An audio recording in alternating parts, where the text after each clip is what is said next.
Alors ODS, c'est Observatoire des saisons.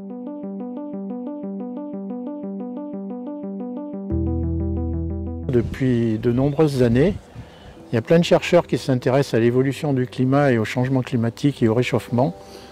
Et en fait, ils se sont rendus compte que l'observation de l'évolution des plantes était aussi des très bons marqueurs de l'évolution du climat. Sauf que, évidemment, ces données-là, par exemple, une date de floraison du pommier, ça arrive une fois par an. Donc si on veut avoir une série de 40 ou 50 ans, il va falloir effectivement attendre un temps très long. Alors une façon d'éviter le problème, c'est de multiplier les observations.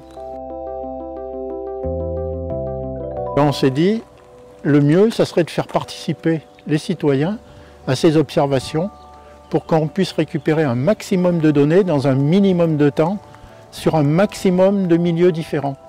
Et à partir de là, après, les chercheurs ils font leur boulot d'analyse de données et ils en tirent des analyses et des conclusions.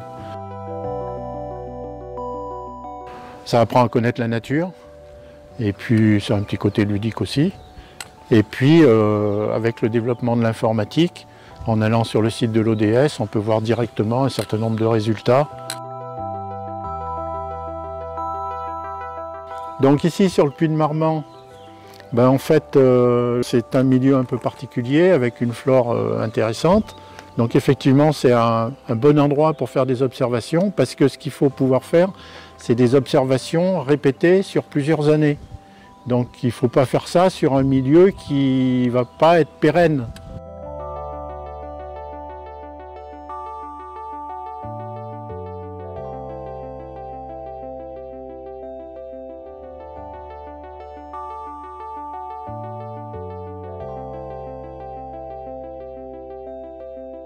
Donc là, à partir de là, quand on a un milieu, on va choisir un certain nombre d'espèces.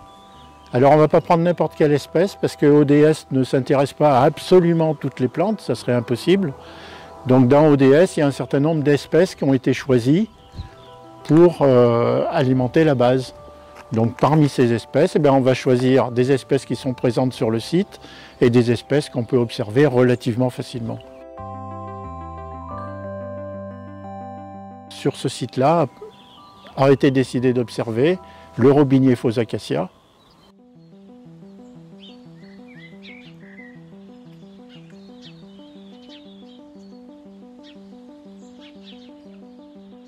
le coquelicot,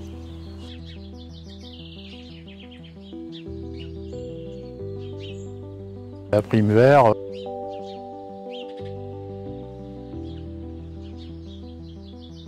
une orchidée sauvage qu'on appelle l'orchis bouc.